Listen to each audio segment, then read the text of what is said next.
Listo, las están viendo en etiología, ¿verdad? Sí. Listo, bueno, siguiendo con la etiología, pues habíamos quedado ayer por lo que son las invaginación. Estas se definen como la penetración de un segmento intestinal a otro adyacente. Es decir, que una parte del intestino se mete dentro de otro intestino. Esto generalmente pasa por cuerpos extraños y la parte como quien dice que más la más común es la ileocólica, que es que el ileo se mete dentro del colon. También se dice que la forma habitual también que se puede presentar es del colon descendente a la porción proximal del intestino que penetra a la porción distal, y que tenemos también la forma retrógrada, que es que se produce la invaginación de una porción inferior del intestino a una porción superior. Aquí vemos que esta rara vez se presenta en adultos, generalmente esta es causada en niños y se presenta por algún pólipo o de pronto alguna lesión intraluminal, y sus características clínicas van a ser que el paciente va a presentar un dolor tipo cólico, va a tener sangre en el recto o va a presentar alguna masa palpable de manera abdominal.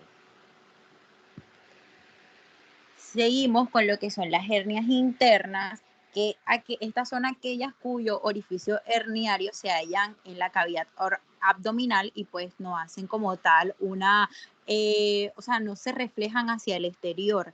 Vemos que los orificios hernarios internos están constituidos en su mayor parte como consecuencia de lo que son las malformaciones congénitas. Generalmente estas son frecuentes a través de lo que es el hiato de Winslow, que es el ligamento gastrohepático, y esta también es consecuencia porque a veces están haciendo suturas de resección intestinal o anastomosis, entonces hacen mal la técnica y a consecuencia Hola, de esto el hola, paciente termina. hola. Sí, Tú dirás, que más tan fregón. Ey, resección, no digas recepción como la recepción del hotel. recepción. Sí. No, dila, para bola, di como si fuera una K. Te sale mejor que digas resección como si fuera con K a que digas con P. Dale. Está Dale. Pero es serio. Sí. Resección. Yes. Bueno, dale. Entonces, cuando hacemos la resección intestinal o anastomosis, entonces cuando se hace más la técnica de esta sutura, Sí se puede. sí, cuando se hace más la técnica de esta sutura, pues esto en lo último termina como una hernia interna. Otra etiología que también encontramos, que son las ileobiliares. Estas son muy graves, pero estas como tal no son muy, como quien dice, muy frecuentes que se presenten. Estas son provocadas por la progresión en la luz intestinal de un cálculo biliar que viajó o sea, que obstruyó el ilio en este caso, y este se presenta más que todo de prevalencia en el sexo femenino. Se dice que de 1 al 4% de las obstrucciones intestinales que se presentan son de mujeres. Un hombre presenta este tipo de ileobiliar. Estos cálculos pueden penetrar desde la vesícula o el colédoco al estómago, también pueden penetrar lo que es el duodeno, también pueden penetrar lo que es el colon transverso, y esto se presenta cuando de pronto el paciente está presentando ya sea una colecistitis, una pericolecistitis o una pericoledocistitis, y a veces también están acompañadas de lo que son adherencia en lo que son los órganos vecinos. También a veces estas están acompañadas de fístula, porque se puede presentar de pronto algún tipo de perforación, y se dice que el cálculo, de acuerdo a su volumen, puede formar, o sea, lo puede el paciente tener mucha influencia en su progresión, ya que de pronto el paciente lo puede, ya sea, como quien dice, la palabra no sería esa, pero sí lo podría expulsar, sí, lo podía expulsar ya sea de manera digestiva o de manera rectal. También tenemos lo que son los besoares, o también lo que es la obstrucción intestinal por enterolitos, que esta es una obstrucción intestinal por cuerpos extrañas sumamente rara, y estas se consideran por 3 grupos. Entonces tenemos un primer grupo que la conforman, aquí vemos lo que son las formas de lo que son el grupo fundamentalmente está compuesto por lo que el fosfato, el calcio o el magnesio, y esto lo vamos a ver dentro de aquellos pacientes que ingirieron por accidente lo que son las fibras vegetales, de pronto pelos, pedazos de huesos, dientes o pequeños cuerpos extraños. Tenemos un segundo grupo que está relacionado por las concentraciones de minerales que son insolubles, que esto generalmente se da por la ingesta de medicamentos, y aquí vemos lo que es la ingesta del magnesio, hierro o el bismuto. Y tenemos un tercer grupo que lo constituyen los enterolitos, que son propiamente dichos de bajo peso específico, que son de forma irregular y de apariencia porosa. Estos están constituidos principalmente por lo que son las masas de los fragmentos vegetales, y esto generalmente lo podemos encontrar de forma de masas de pelos. Otra que podemos encontrar aquí también son las parasitarias, a causa de lo que es la Ascaris lumbricoide. Esta generalmente se encuentra, o sea, se presenta en niños, en la niñez de 2 a 9 años. Esto por la aglutinación de estos vectores se pueden provocar lo que son las obstrucciones intestinales. Generalmente esto va a presentar por complicaciones a aquellos niños que son débiles, que son anémicos, que están afectados de pronto por algún otro parásito. Y también tenemos lo que es la estrechez inflamatoria, que se puede dar ya sea por una tuberculosis intestinal, que esto provoca pues un síndrome obstructivo, sobre todo en la región de lo que es el ilion terminal, y vemos que aquí la predilección de esta afección es la región iliocecal, y vemos que la obstrucción se produce por una estenosis cicatrizal, que es por peritonitis fibroplástica, que se da o por una obstrucción de un aumento de la masa tumoral, que es sobre todo porque aquí en este caso, cuando el paciente está presentando una tuberculosis, se puede estar presentando lo que es una hipertrofia en el intestino delgado. Entonces aquí pues el paciente pues presenta una obstrucción. Otra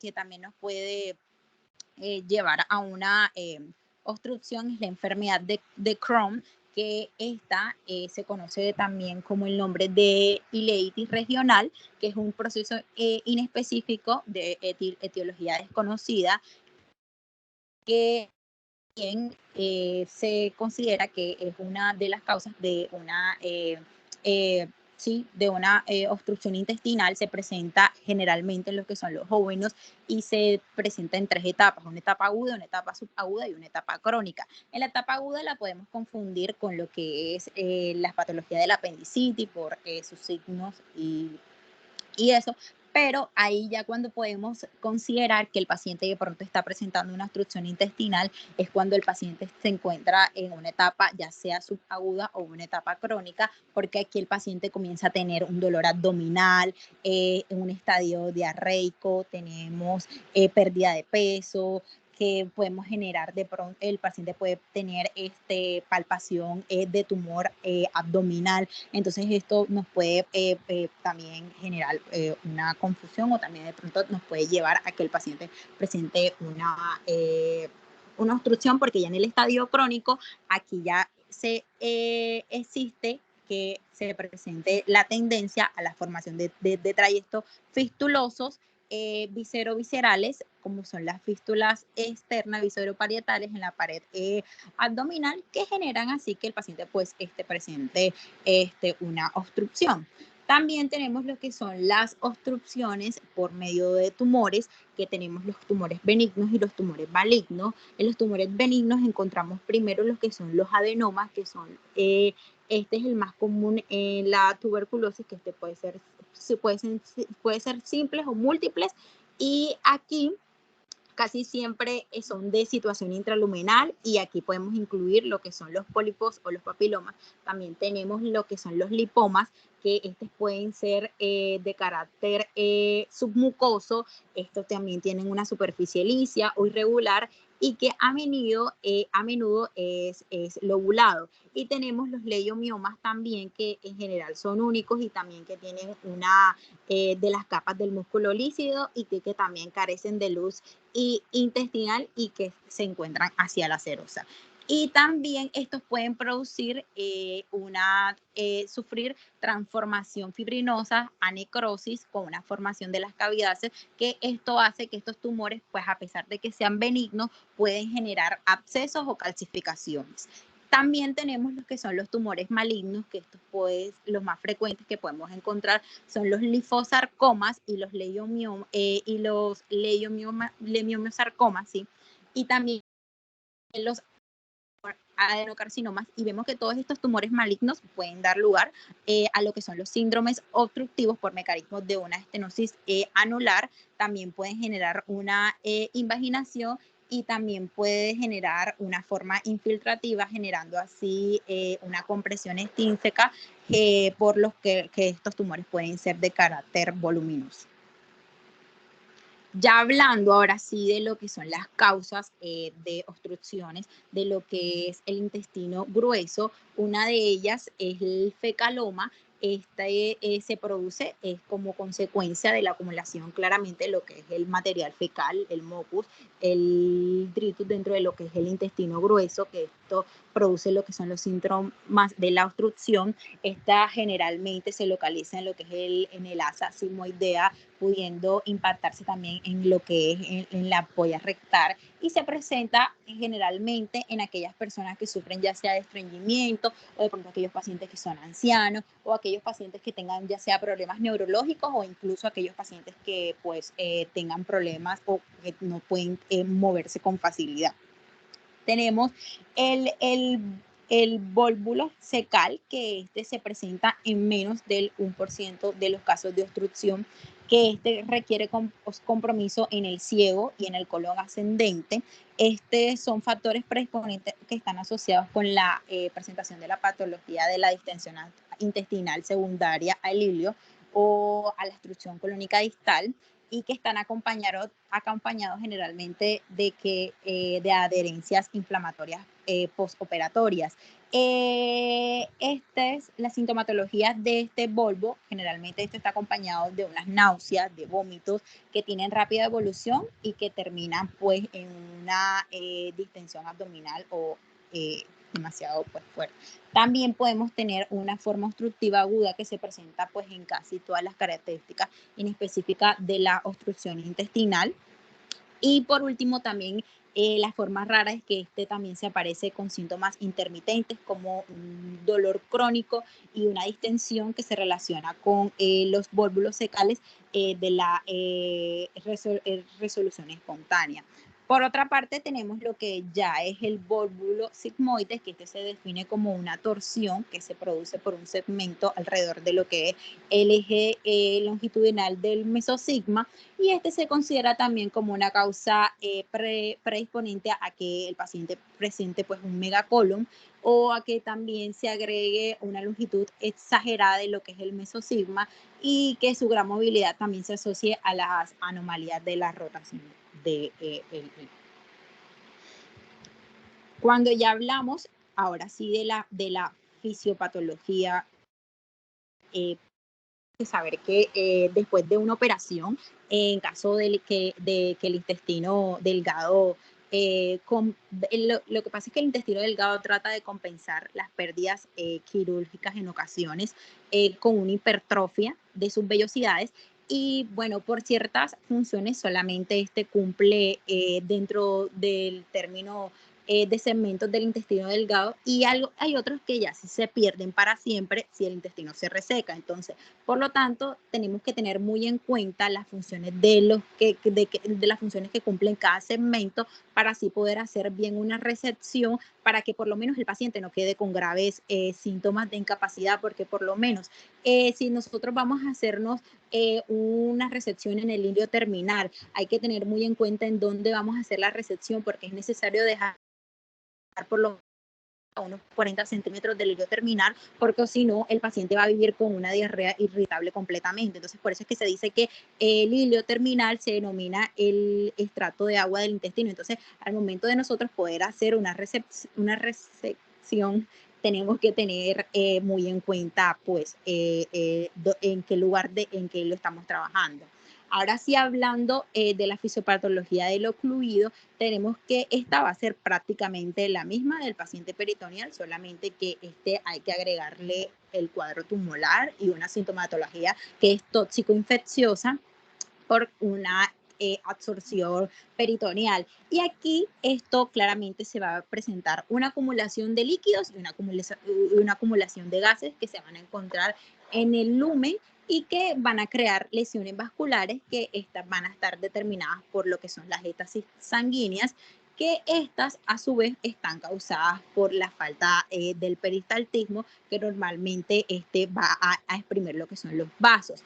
Vemos que también la hipersecreción, que determina la congestión intestinal, estimula los vómitos, y si en este momento se remueve el obstáculo y se hidrata al paciente, pues se va a solucionar el problema.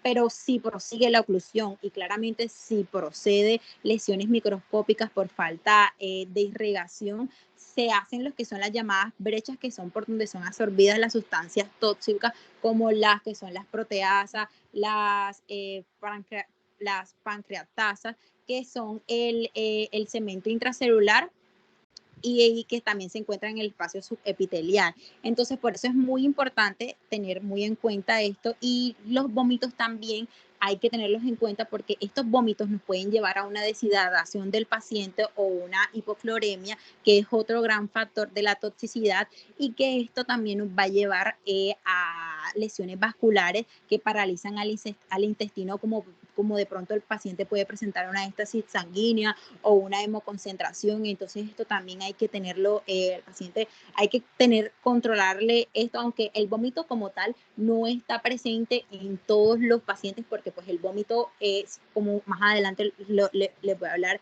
el vómito va a estar presente dependiendo el área donde se esté afectado el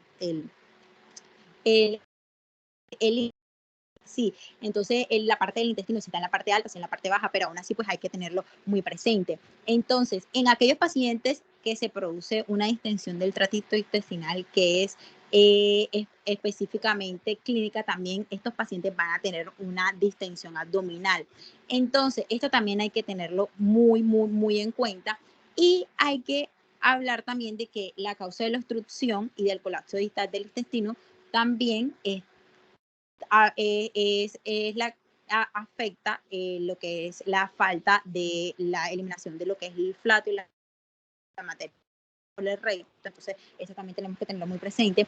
Y esto, el intestino obstruido también nos va a producir una gran acumulación de lo que son los líquidos y los gases. Entonces, por lo menos en el líquido acumulado, que proviene de lo ingerido, pero principalmente que los líquidos provienen de lo que son las glándulas salivales, el líquido va a estar compuesto ya sea de saliva, de jugo gástrico, de jugo pancreático, de bilis, y también que va a estar en el intestino delgado. ¿Qué pasa con este líquido? Entonces, el líquido de las secreciones digestivas van a provenir del plasma, y una vez ya que sea ejercida su acción digestiva, se va a reabsorber y va a volver al plasma. Lo que esto se conoce con el nombre de un ciclo enteroplasmático. Cuando un paciente está presentando pues una obstrucción intestinal, este ciclo no se va a ver de la mejor manera, ya que hay una mayor hay una mayor secreción y una menor reabsorción, lo cual va a hacer que ocasione un estancamiento en el líquido intestinal. Y uno de los acontecimientos más importantes durante la obstrucción intestinal es la gran pérdida de agua y electrolitos del cuerpo, que está causado principalmente por la distensión abdominal que están presentando estos pacientes.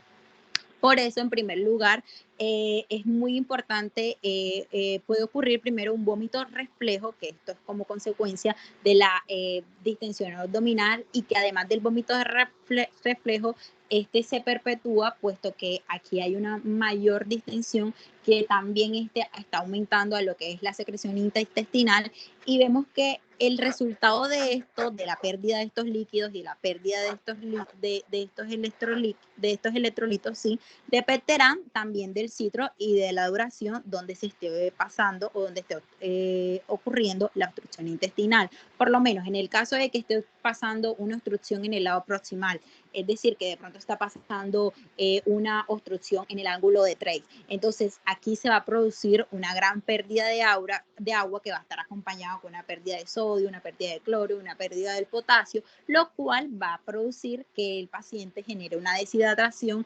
acompañado con una hipocloremia, una hipopotasemia, lo que va a conducir que el paciente nos presente una alcalosis metabólica. Y en el caso de que se presente una obstrucción distal, aquí vemos que existen grandes pérdidas de líquido hacia el intestino. Sin embargo, pues aquí las anomalías de la cífrica de los electrolíticos serían menos fuertes o menos especulares, quizás porque de pronto las pérdidas de los ácidos clorhídricos son casi nulas. Entonces, si se produce una gran pérdida de sodio hacia la luz intestinal, esto se traduce que el paciente está padeciendo una acidosis metabólica. Y cuando se presenta una pérdida de líquidos y de electrolíticos, esto también va a depender primero del grado de la congestión venosa de la pared intestinal. También esto va a depender del edema de la pared intestinal que esté presentando, de la transducción peritoneal, del tiempo que el paciente esté durando en su obstrucción y de la cantidad de vómito y de succión nasográfica que esté teniendo. Y todo esto que nos lleva, entonces, puede tener el paciente una hemoconcentración, por ende puede tener un hematocrito aumentado. El paciente nos puede estar presentando una hipovolemia, nos puede llegar a presentar también una insuficiencia renal. También nos puede presentar un shock y por último el paciente puede presentar la muerte. Entonces, por parte durante el también ocurre una gran proliferación bacteriana, que esto también lo tenemos que tener muy en cuenta, pero normalmente, pues ya que pues normalmente el intestino delgado se puede decir que es una cavidad o un lugar estéril, y que Déjame comentarte algo. No veo las diapositivas.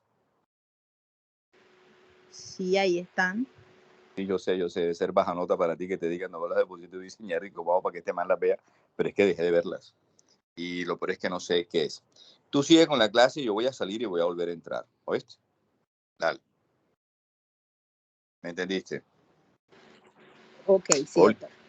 Dale, sigue, continúa. Eso, salgo y entro. Bueno, normalmente, como les venía diciendo, el intestino también es una cavidad estéril, y que puede contener pequeñas cantidades de bacterias, y esto es lo que explica a la peristalsis normal del intestino. Pero entonces esto también, al momento de que estamos presentando una obstrucción intestinal, estamos propensos también a una proliferación bacteriana por toda la obstrucción. De pronto, si se está presentando un tipo de ruptura o algo, entonces pues eso también hay que tenerlo pues muy presente. Ya hablando de lo que son las manifestaciones clínicas, el cuadro clínico de la obstrucción va a depender claramente de la formación clínica o de la forma clínica que el paciente ya la ve. Sí, dale. Listo. Bueno, la obstrucción intestinal, el cuadro clínico va a depender de si el paciente está presentando una obstrucción aguda, una obstrucción crónica, eso pues así. Pero de igual manera, yo les traje como los síntomas más básicos que generalmente vamos a encontrar En primera instancia tenemos el dolor, que claramente, obviamente, es el síntoma más común que vamos a encontrar. Y esto va a depender, pues primero, si está en el líquido mecánico simple, esto se considera que es un dolor típicamente cólico. Esto se debe primero lo que es el hipertaltismo, que esto es la lucha de las asas que van a estar situadas por encima del obstáculo, y esto también es un dolor de oleadas, que es a manera de calambre, que es muy intenso, muy molestoso, que surge también de forma brusca y que aumenta y disminuye sucesivamente. Este también es un dolor que puede ser intermitente y que a veces va cediendo y que a veces va perdiendo la intensidad y que va llegando como al máximo, entonces después va bajando, va bajando, va bajando, y que en algún momento llega a desaparecer, pero vuelve y otra vez aparece con mayor intensidad. Eso cuando estamos hablando del hilio mecánico simple, pero cuando estamos hablando con el hilio con estrangulación, aquí el dolor es intenso y es continuo, este es permanente. El dolor siempre va a estar ahí y a veces está acompañado de una peritonitis. Luego tenemos lo que es el vómito, que estos pueden ser reflejos que lo acompañan juntado con el dolor, que es un dolor abdominal agudo. El vómito puede ser de regurgitación, estos a veces son tardíos, o a veces no se pueden presentar, pues como lo venía diciendo antes, porque estos vómitos, esto depende de la localización de la obstrucción. Por lo menos cuando tenemos una obstrucción baja, a veces no se presenta el vómito, como que no es muy común, pero por lo menos cuando tenemos una obstrucción de vías alta, ahí sí pues es más común que presentemos, el vómito se presente y esté pues sí, significativo. Generalmente estos vómitos son sucesivamente alimentarios, son de carácter biliócito o a veces incluso son de fecaloides, y esto en definitiva pues van a ser más abundantes dependiendo pues la localización. Luego tenemos, por otra parte, tenemos lo que son las constipaciones, o lo que son la ausencia de emisión de heces y gases, y vemos que si la obstrucción es incompleta, puede haber una expulsión de gases. Lo habitual es que primero haya una detención de las heces y al cabo tiempo es que se sobrevenga la detención de los gases, y asimismo al principio también habría que aceptar cuando tenga la detención de los gases que sea completa. Pero esto pues como que no es muy común. Pero el otro signo que también es muy, muy, muy importante es la distensión abdominal, que este también es un síntoma, podríamos decir que es un síntoma cardinal, que esto también, por lo menos en las etapas precoces o cuando estamos hablando de una obstrucción de forma alta, la distensión puede ser mínima o incluso no puede existir, pasa lo contrario del vómito. Eh, y cosa que por el contrario, ya cuando el paciente está teniendo una obstrucción baja, en el nivel del hilio, el paciente sí va a tener una obstrucción distal de colon y va a tener una distensión que va a ser muy llamativa y muy preocupante, y en algunas ocasiones la distensión puede ser asimétrica, por lo menos como es en el caso del volmo del psico. En la semiología, bueno, el paciente puede, a la inspección, podemos ver lo que es la distensión abdominal, que puede ser simétrica o asimétrica. Podemos también a la percusión encontrar que el abdomen se encuentra timpánico. A la palpación, el abdomen se encuentra tenso, pero no especialmente doloroso, y pues no se evidencia como tal contracturas ni signos de irritación peritoneal en algunas veces. O también, a no ser que de pronto se haya perforado algún segmento afectado, por lo menos si el paciente está pasando por una estrangulación, pues ahí sí. Y a la auscultación abdominal, vemos que aquí se puede percibir un hiperperistaltismo que corresponde a una forma característica de la presentación de los ruidos metálicos, que son los ruidos hidroaéreos, que es por donde se desplaza, porque se escucha el desplazamiento de lo que son los líquidos y los gases. Y al tacto rectal podemos encontrar de pronto ampollas rectales, ciertas tumoraciones o a veces fecalomas. El diagnóstico, bueno, el diagnóstico primeramente es clínico. Nosotros llegamos y vemos un paciente que tiene un paciente con dolor, con distensión abdominal, con ausencia de expulsión de las heces, con gases. Debemos pensar que el paciente está pasando por un proceso de obstrucción intestinal, pero aún así lo podemos acompañar de radiografías simples, que esto es un estudio radiológico de abdomen, incluye también una protección de estación, ¿sí? Que es el mejor procedimiento auxiliar en el diagnóstico de la oclusión intestinal. Aquí los hallazgos también van a depender de la altura y de la localización que esté teniendo el paciente o donde se esté presentando la obstrucción. Y el signo fundamental del hilo obstructivo va a ser la ausencia del gas distal, por lo menos a nivel del recto. También se describe las características de la asistencia de las asas, por lo menos del intestino delgado y del colon, y podemos encontrar por lo menos una distinción de las asas del delgado y del colon. Esta pues se valora mejor, por lo menos lo que son las placas por radios X de cúbito. Aquí las características de las asas distendidas van a variar dependiendo si está la obstrucción en el intestino delgado o el intestino grueso. Por lo menos si está en el intestino delgado, lo que vamos a observar es como una imagen de pilas de moneda, que aquí vamos a ver que los pliegues del intestino delgado van a estar causados por las válvulas convenientes que segmentan totalmente lo que es la luz intestinal y van a estar disminuyendo de manera progresiva desde el duodeno hasta el ilion. Y vemos que cuando está en el intestino grueso, lo habitual es percibir las austras que van a estar dilatadas hasta el momento que se llegue a la obstrucción intestinal. Otra que vamos a encontrar son las imágenes hidroaéreas o también niveles hidroaéreos, que aquí se valora mejor la placa por un RX por un RX de ortostatismo, ¿sí?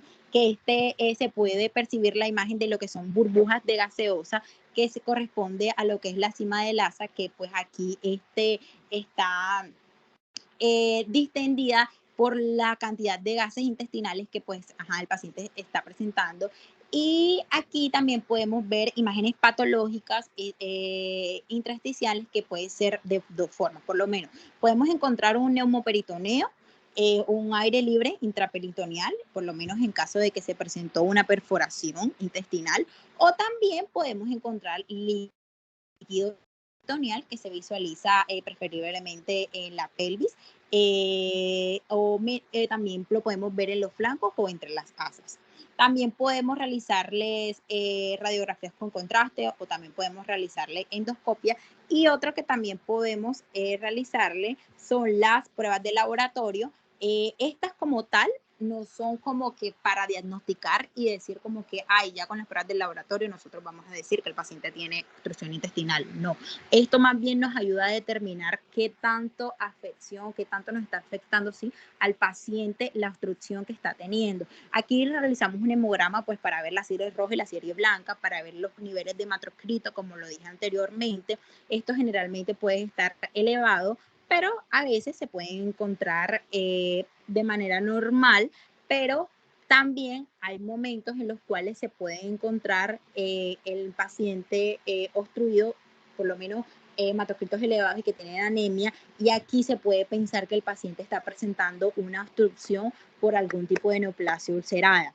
En la serie blanca podemos encontrar leucocitosis, pero también podemos encontrar leucocitos en su normalidad. Generalmente la leucocitosis está acompañada con neutrofilia, y esto también podría indicar la existencia de que el paciente está presentando una necrosis intestinal.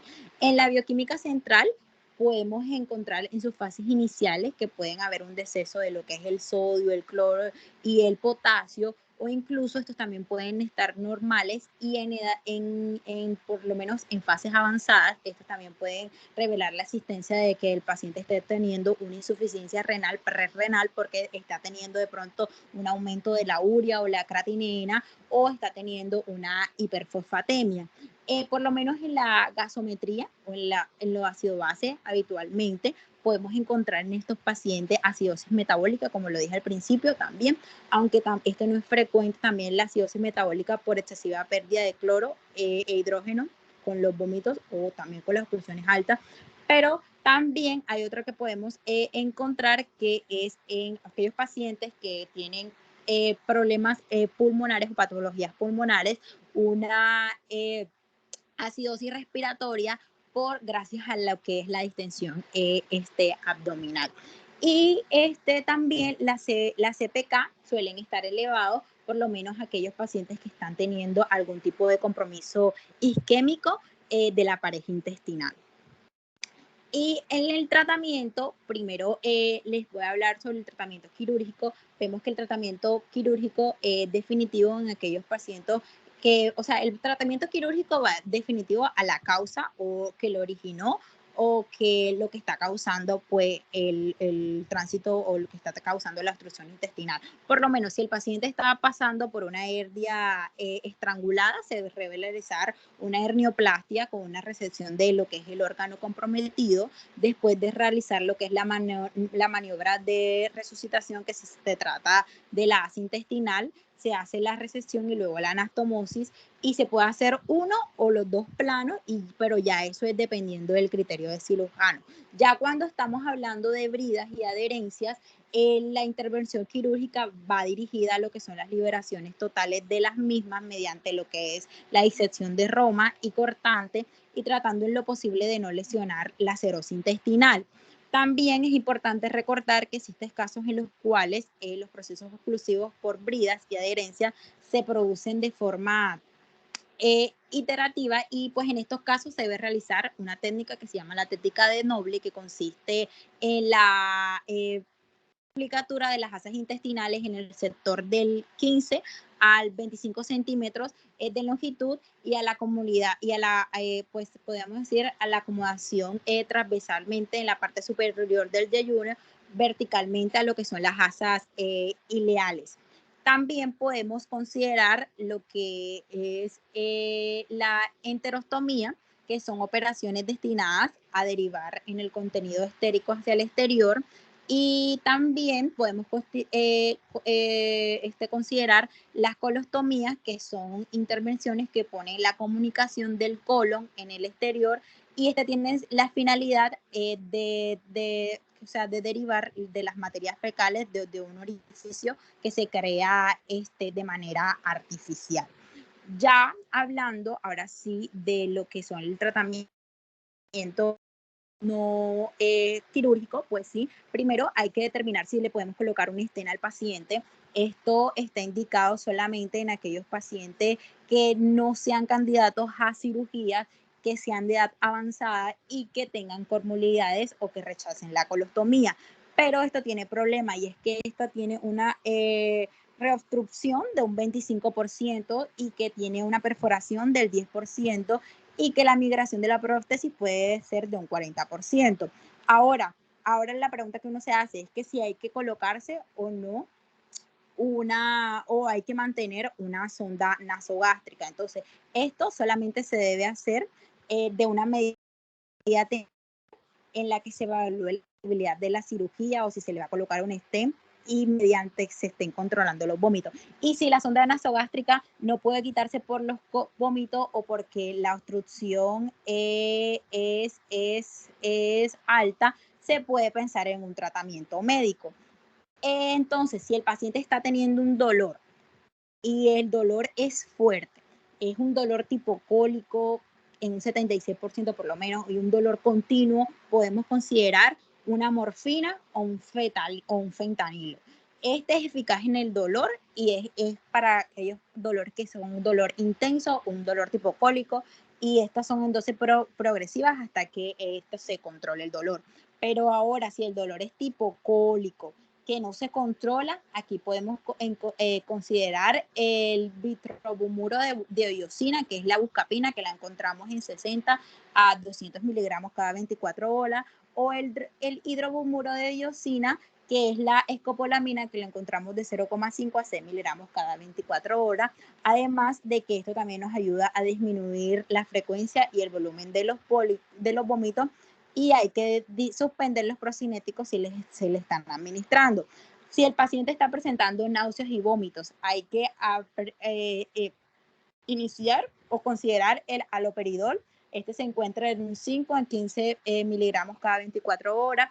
Si no, podemos administrarle la metoclopramida, que esta es de elección parcial en dosis de 60 a 120 miligramos por día.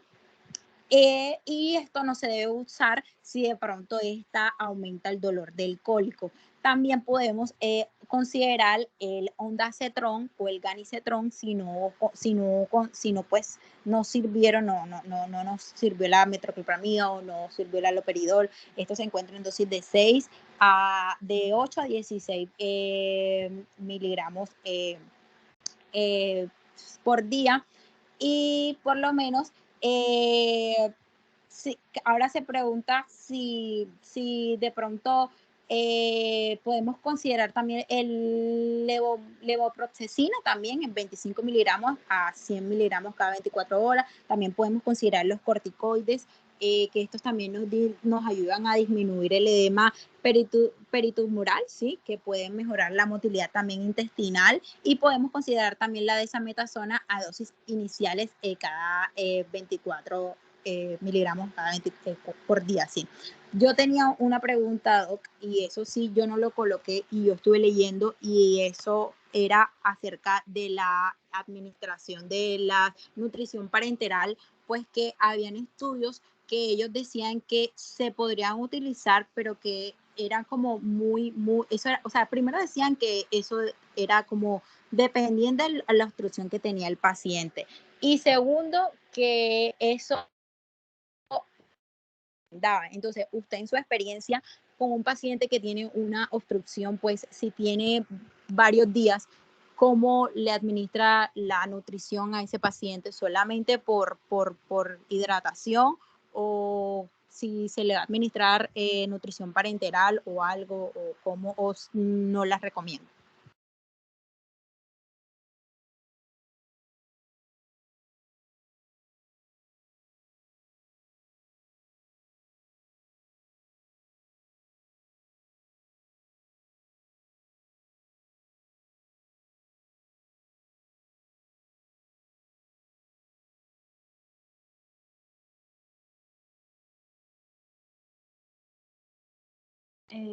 María Isabel, se le cayó el internet, se está conectando otra vez.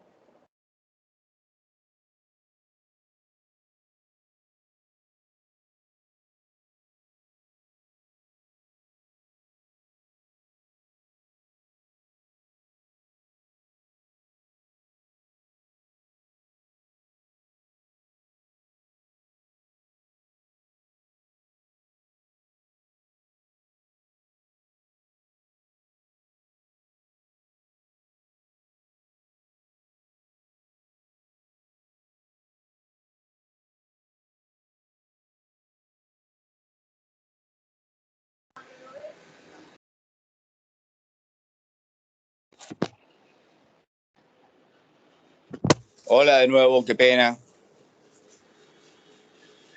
Hola. Hola, ya terminé. De hecho, le hice una pregunta. De hecho, que la oí. Una pregunta.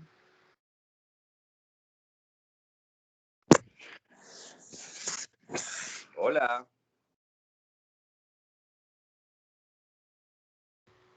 Hola, ¿me escucha? Hola, te estoy oyendo. Hola. ¿Me oyes? Sí, doctor. Ok. Dime la pregunta. Le decía que ya terminé y que yo estaba hablando sobre el tratamiento, bueno, que no era médico, sí, no quirúrgico, sino farmacológico, y que cuando yo estaba investigando hablaban sobre la nutrición parenteral. Ellos decían que podría utilizarse, pero que habían estudios que no las recomendaba. Por lo menos en su experiencia con un paciente que tiene obstrucción intestinal, si solamente lo hidrata, o por lo menos por dónde le da la alimentación, si le recomienda la nutrición parenteral, o cómo es la alimentación de estos pacientes. Bueno, espérate un momentito y entonces. Hola. Bueno, ven. Vamos por, como el caníbal, por partes. ¿Me oyen? Hola. Ay, Dios, Sí, doctor, lo escuchamos. Sí, doctor, se le escucha. escucha. Sí se escucha. Ya. Listo, perfecto. Miren, el paciente que tiene obstrucción intestinal, obviamente que el tratamiento definitivo va a depender de la causa de la obstrucción. Pero cuando ustedes les ingresa un paciente que está con síntomas de obstrucción intestinal, ellos suelen decir, doctor, la última vez que hice deposición fue hace 4 días, o 3, o 5, o 2. El paciente puede tener o no eliminación de flatos. El paciente puede estar con náuseas y vómitos. Entonces, en el paciente al que yo hago una impresión diagnóstica de una obstrucción intestinal, el manejo inicial de ese paciente es lo que decimos manejo médico. El paciente no puede comer porque el paciente está obstruido. Imagínate el tubo digestivo, ¿verdad? Que en algún punto la manguera se dobló y no pasa nada. Si tú le estás metiendo en el extremo de la boca, pues más comida, pues aumenta los síntomas de la obstrucción. De hecho, el paciente que está con vómitos, entonces no puede comer porque está con vómitos. Entonces, ese paciente se inicia con la supresión de la vía oral. O sea, no comas más nada. Como él no come más nada no solamente porque yo se lo suprima, sino que capaz que ese man no come porque es que no puede. Está con vómitos. Entonces, ese paciente yo le tengo que iniciar un plan de líquidos endovenosos. Entonces, aquí es donde uno dice, bueno, ¿cuántas son las necesidades basales de una persona en el famoso peso que siempre ponen de 70 kilos? ¿Ok? Entonces, se ha dicho que las necesidades basales son entre 2.500 a 3.000 cc día. Entonces, yo sé que a ese paciente le tengo que hacer mantenimiento de sus necesidades basales con líquido, ¿verdad? Entre 2.500 y 3.000. Pero también este paciente sé que necesita un aporte calórico y un aporte electrolítico. Entonces, ¿qué sucede? Aquí viene la elección de lo que le voy a poner. Sí, le voy a poner 2.000, le voy a poner 3.000 de líquido, sí, pero 3.000 de cuál líquido. Entonces, existen las soluciones como Dextrosa al 5% en agua destilada, Dextrosa al 5% en solución salina 0.9 normal, Harma.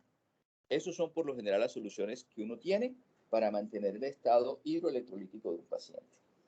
Entonces, si yo digo que le voy a poner 3.000 cc, entonces 3.000 cc ¿de qué? Bueno, aquí viene una cosa que uno ve que en las órdenes médicas de los pacientes le escriben 100 cc hora, 80 cc hora, 60 cc hora, y parece como si eso fuera como una receta aprendida,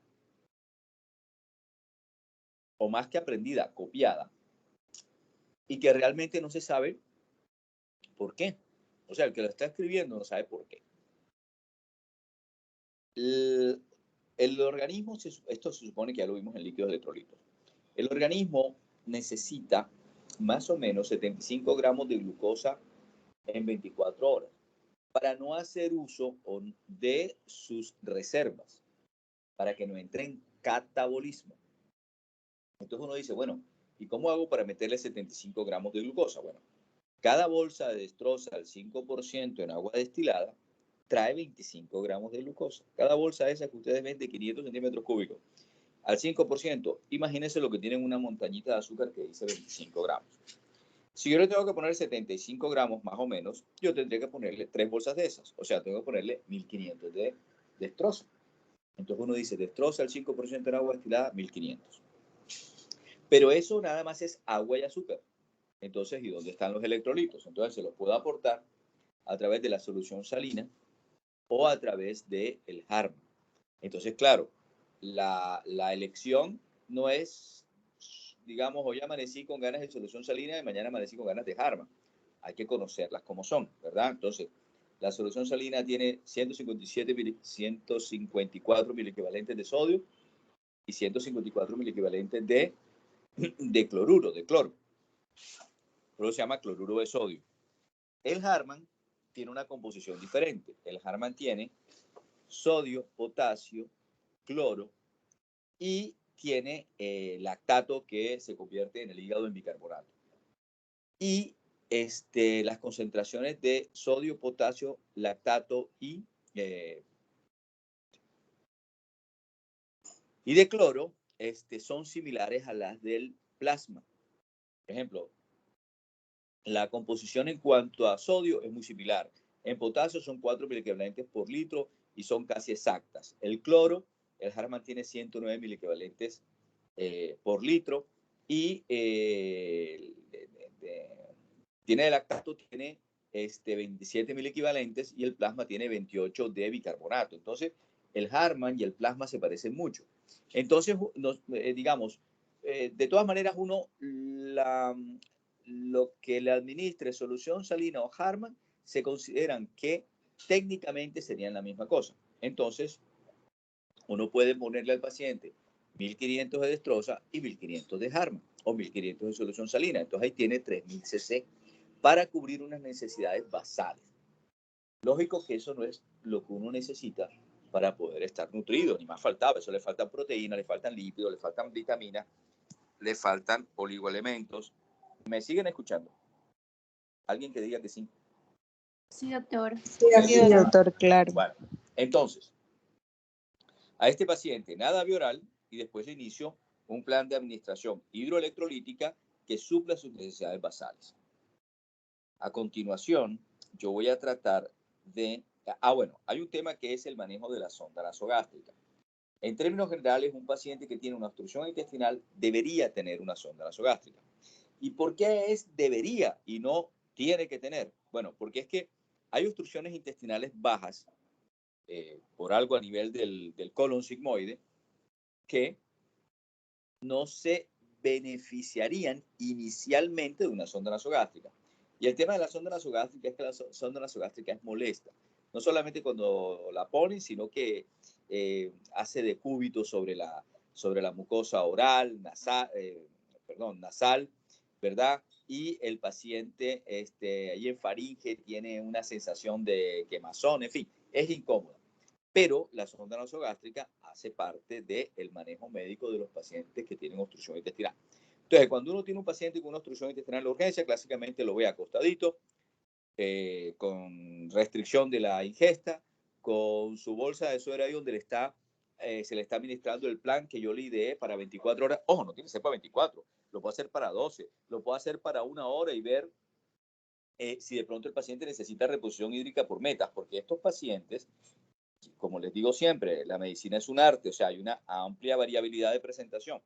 Yo puedo tener un paciente que está con una obstrucción intestinal y cuando me ingresa con desequilibrio hidroelectrolítico, deshidratado al mango, y yo necesito, ¿verdad?, reanimarlo con líquidos de una manera diferente al paciente que me ingresa con una obstrucción intestinal, pero que dentro de todo está hidratado, ¿verdad?, y que no necesita una reanimación inicial con líquidos. Entonces depende, pero en términos generales es nada bioral, líquidos endovenosos y colocarle una sonda nasogástrica.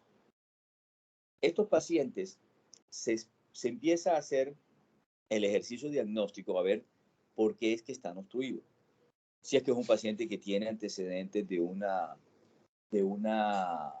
cirugía a nivel del abdomen, entonces debo pensar en la posibilidad de bridas. Eso no quiere decir que un man, porque esté operado, significa que se está obstruido por brida, porque puede estar obstruido por alguna otra causa, ¿sí?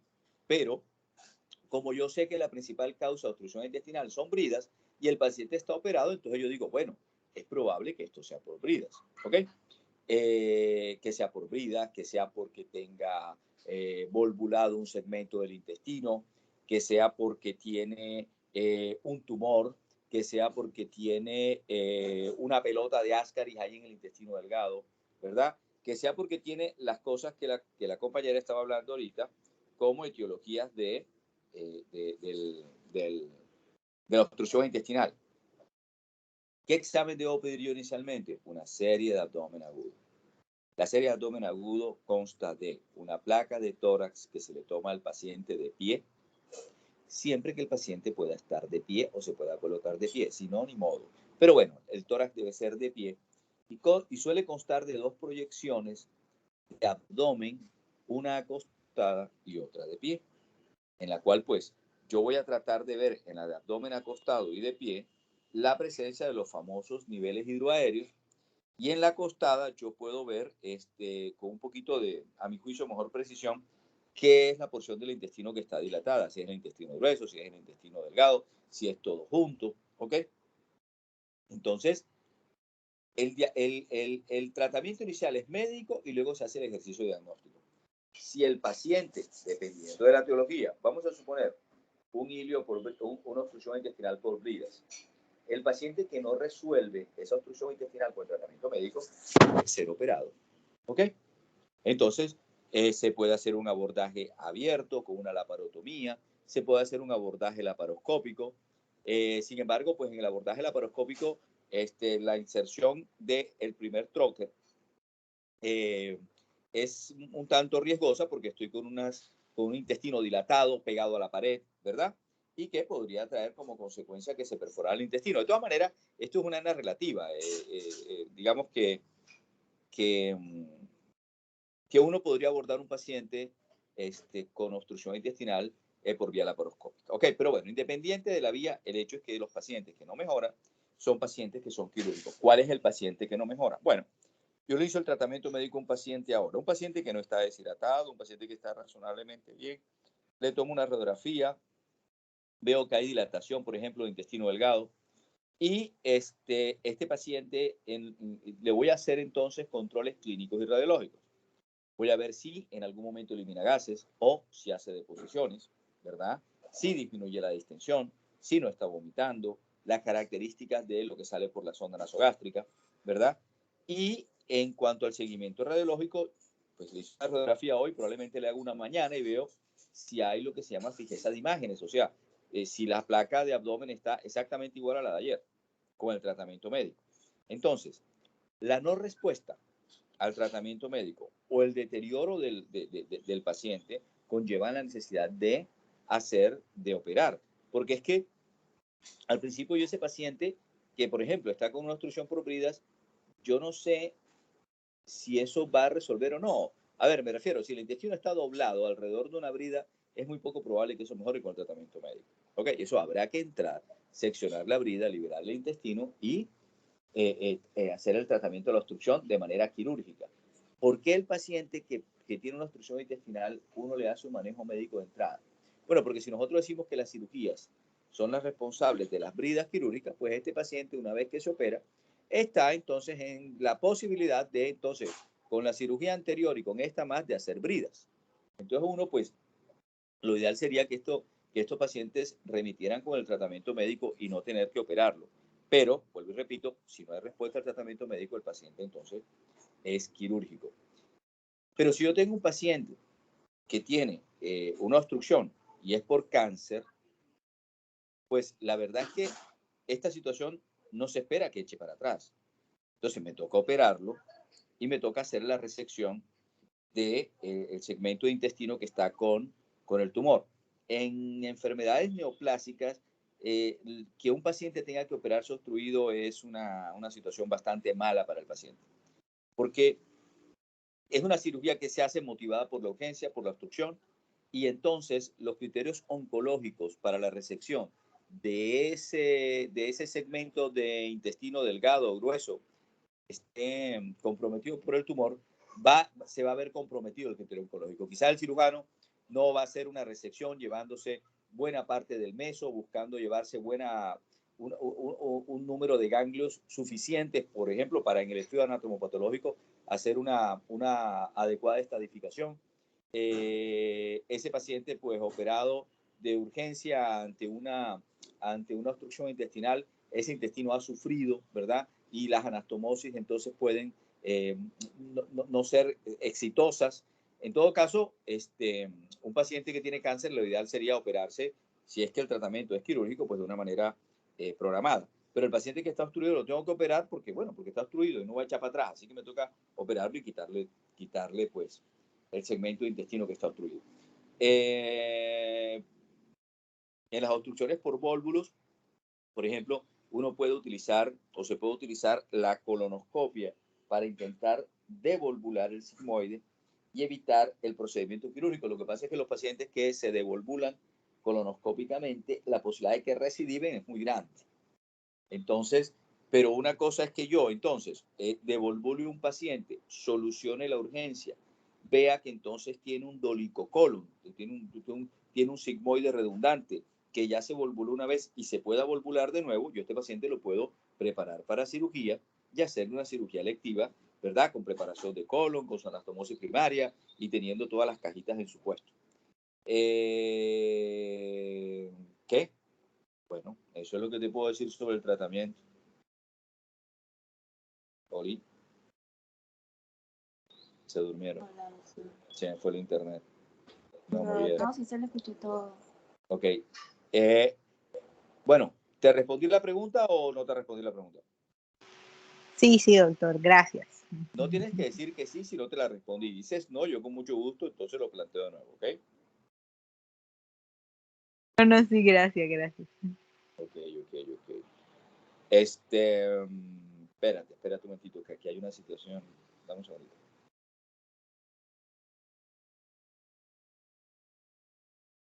Bueno, dentro del estudio imagenológico, ¿verdad? Digamos que uno inicia con su serie de abdomen agudo, la tomografía es una valiosa ayuda en los pacientes que tienen obstrucción intestinal. El tema con la tomografía es que es bueno, es recomendable hacerla con contraste oral. El problema es que hay pacientes que tienen obstrucción intestinal y que están vomitando y que no toleran nada, entonces, ¿cómo toleran el contraste? Pero un paciente con una tomografía simple, ¿verdad? Sin contraste oral, uno pues se puede ver el trayecto de los intestinos, delgados, gruesos, y tratar de buscar las zonas donde haya transición, o sea, entre asas dilatadas y asas no dilatadas, y en esa zona de transición, pues uno puede evidenciar la obstrucción. La tomografía nos puede mostrar masas. O sea, la tomografía es un muy buen examen para, una muy buena ayuda diagnóstica para estudiar el paciente que está con una obstrucción intestinal. El tema de la tomografía es que, como siempre digo, no está al alcance de todo el mundo, de todos los centros, me refiero, de atención, y que realmente un paciente obstruido no necesariamente necesita o necesitaría de una tomografía para solucionar quirúrgicamente la situación. A ver, y me explico. Si yo estoy en un hospital donde, digamos, no tengo una posibilidad de remisión, no tengo la posibilidad de poder hacer una tomografía, si yo tengo el paciente obstruido, lo tengo con una serie de abdomen agudo que me está mostrando la obstrucción, yo este paciente lo programo para cirugía y lo puedo operar. Ideal podría ser tener una tomografía, pero si no la tengo, no necesariamente es algo que condicione su no tratamiento. O sea, lo que les quiero decir es que, digamos, si uno le pregunta a un estudiante, ven acá, un paciente obstruido, ¿cuál es la ayuda diagnóstica que piden inicialmente? Entonces va y pone la tomografía. Lo que pasa es que la tomografía es muy buena para ver si es verdad, pero no es la primera que estás pidiendo. Tú estás pidiendo una radiografía simple de abdomen. ¿Ok? Bueno, ahí en la diapositiva de diagnóstico creo que lo puso. Sí, doctor, ese fue el principal que yo puse, la radiografía simple de abdomen. Okay. Bueno, any question, seguimos, ¿qué hacemos? Dale. Bueno, continuando la exposición, pues ahora hablaremos acerca de lo que son las fístulas intestinales. Acá abordaremos pues, su manejo inicial, las características de estas, su tratamiento quirúrgico, etc. Bueno, es muy importante pues... Espera un momentito. Bien. Bueno, es que todos los temas son unos temas, ¿sí? ¿Ok? Hay mucho para decir y mucho para estudiar. Sí. Este tema de las fístulas, creo que si hay una entidad, una patología que requiere de un manejo concienzudo, adecuado a cada paciente en particular, es este tema de las fístulas, ¿ok? Son una complicación bastante temida. Su manejo puede ser bastante complejo, pone en peligro la vida del paciente, a veces estas fístulas se cronifican en el tiempo y representan una gran morbilidad y una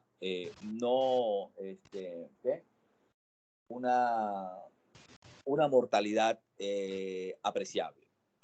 Con apreciable quiere decir, digamos, o sea, digamos, uno no quisiera, no es que uno no quisiera, porque uno no quiere que nadie se muera. Las fístulas tienen el potencial de poder matar a una persona, ¿ok? O alterar severamente su calidad de vida hacia el futuro después de una entidad de esta. Entonces, vamos pues a verlas y vamos a verlas con juicio. Dale. Sí, así es, doctor. Bueno, entonces tenemos pues que se define histológicamente una fístula pues como la comunicación anormal que hay entre dos superficies epitelizadas. Es muy importante tener en cuenta pues esa palabrita de anormal, pues es una comunicación que en una persona sana no va a existir. Ya pues adentrándonos más que todo a el tema como tal, que es a nivel gastrointestinal, entonces hablamos pues de una fístula gastrointestinal cuando al menos uno de los epitelios que están involucrados van a corresponder pues al de la mucosa del tubo digestivo. Pero ven acá, espera un momentito. ¿Qué traduce el concepto fístula? ¿Qué es una fístula? A ver. Bueno, pues es una comunicación anormal que va a haber pues entre dos pues órganos o incluso pues entre un órgano y a nivel pues de lo que sería la piel. Bueno, lo que pasa es esto, hay diferentes tipos de fístula, ¿no? No necesariamente es entre dos superficies epitelizadas porque, por ejemplo, hay una fístula que se llaman enteroatmosférica, en que el intestino, en el manejo del abdomen abierto, por ejemplo, está el asa fistulizada al aire, ¿sí? No comunica con ninguna superficie, comunica con el entorno, con el environment. A la atmósfera. A la atmósfera, ¿ok? Entonces, una fístula traduce, digamos, el tema de una comunicación, ¿ok? Como tú muy bien lo dijiste. Y anormal porque hay unas comunicaciones que son construidas por uno como cirujano o trayectos que no son, digamos, anormales. ¿Qué? Bueno, eso, dale. Bueno, la fístula pues puede darse pues, de distintas formas, como decía el doctor. Puede darse pues entre el lumen de dos órganos digestivos, también pues entre un órgano digestivo y uno no digestivo, como por ejemplo la vejiga, también pues entre un órgano digestivo y la piel, que a esto le vamos a denominar fístula enterocutánea. También puede ser, como mencionaba el doctor, pues entre un órgano digestivo y la atmósfera como tal, que a pues le vamos a denominar una fístula enteroatmosférica. Entonces, por lo general, pues esta fístula o esta patología se va a asociar a lo que es la sepsis y va a tener bastantes pues alteraciones hidroelectrolíticas y sobre todo en los pacientes va a haber malnutrición. En cuanto pues a la manera de pronto nosotros definir o nombrar estas fístulas, lo vamos a hacer por medio de su trayecto, mencionando pues las estructuras que conecta. Por ejemplo, si hay una comunicación entre la vejiga y el colon, va a ser una fístula colovesical. Si hay una conexión entre la vejiga y el recto, va a ser vesículo-rectal, etcétera. Bueno, siguiendo pues con la clasificación de la fístula, están pues las enterocutáneas, como mencionaba anteriormente, y las fístulas enteroatmosféricas. Bueno, estas pues tienen una característica principal y es que todo su contenido se va a verter hacia lo que es el exterior. Pero la diferencia es que en la enteroatmosférica pues va a existir una pérdida importante a nivel de lo que es el tejido de la pared abdominal y la comunicación de este intestino está pues hacia la atmósfera. En cambio, en la enterocutánea pues no ocurre esta pérdida del tejido y básicamente pues en estas fístulas enterocutáneas pues existe lo que sería como una disrupción del intestino con un trayecto que se va a comunicar directamente hacia la piel. En la diapositiva pues podemos ver dos imágenes que nos hacen referencia a este tipo de fístulas. Bueno, es muy importante pues conocer y manejar las fístulas enterocutáneas debido a que pues estas van a constituir, bueno, las fístulas en general pues van a constituir a una complicación pues que va a tener, como nos decía el doctor al inicio, una complicación que tiene pues un gran y elevado porcentaje a nivel pues de la mortalidad. Como pueden ver, pues entre el 6 al 40% de las personas con fístulas gastrointestinales van a morir pues principalmente de lo que es la sepsis, por lo cual entonces esta pues constituye a una de las complicaciones más temidas por el cirujano. Por otro lado, pues de todas las fístulas gastrointestinales, las que tienen como mayor frecuencia en cuanto a la presentación, pues son las del intestino delgado, sobre todo a nivel distal, específicamente las que son del ilio. En cuanto pues a la etiología, encontramos que del 80 al 90% de los casos es de origen postoperatorio. Existen otras causas, pero sin embargo, pues esta tiene como que la mayor frecuencia. Se creen pues también que son secundarias a lo que sería el fallo de la anastomosis debido pues a lo que son las tensiones en las suturas, también puede ser debido pues a un inadecuado aporte sanguíneo, de pronto una técnica inapropiada o lesiones intestinales que no fueron reconocidas durante pues la disección o el cierre de la pared abdominal. Bueno, las que más comúnmente parecen, pues preceden a la formación de las fístulas son cirugías relacionadas pues con procesos oncológicos, enfermedades inflamatorias intestinal y también con lo que es la resección de bridas intestinales. En cuanto pues a los procesos quirúrgicos que tienen una mayor relación con la aparición de las fístulas, sobre todo las enterocutáneas, son aquellas pues que se realizan como de forma urgente, para los cuales de pronto el paciente no tiene una buena preparación preoperatoria o cuando el paciente se encuentra pues en un estado nutricional, digamos los que crónicamente deficiente. Generalmente pues como mencionaba anteriormente, son debido a que ocurre una dehiscencia de anastomosis. Recordemos que esto es como la apertura espontánea y pues no esperada, perdón, no esperada de la herida como tal. Y es muy importante pues tener en cuenta si esta dehiscencia es pues solamente de una parte de la anastomosis o si es totalmente, porque en caso tal sea completa, pues ya debemos tener muchísimo más cuidado con nuestro paciente debido a que puede ocurrir una peritonitis total o completa.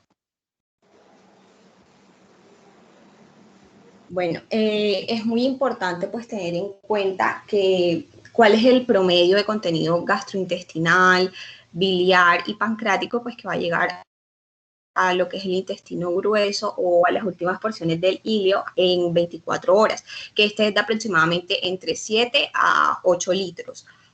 Estos componentes están compuestos, valga la redundancia, pues por diferentes sustancias, las cuales a nosotros nos van a variar de porcentaje, pues según el órgano. Esto pues para al final pues la producción de todo este contenido llegue a las últimas porciones del ilio, entonces pues nosotros vamos a encontrar que su volumen en 24 horas, pues a nivel salival va a ser de 1.500 mililitros por día, a nivel gástrico de 1.500, duodenal de 2.000, a nivel ileal a nivel pancreático de 800 y a nivel biliar, pues va a ser también un volumen de 800 mililitros por día. Entonces, la suma de esos componentes, así pues el paciente esté en NPO, o sea, que no esté recibiendo pues nada por la boca, o así tampoco esté ingiriendo nada de líquidos, esta pues producción de fluidos gastrointestinales van a llegar a lo que es el lumen intestinal y pues toda disrupción que hay a nivel de este lumen, siempre pues que se comunique con el exterior, pues va a provocar una fístula pues de un contenido diverso, ya sea pues de un bajo contenido o de un alto contenido.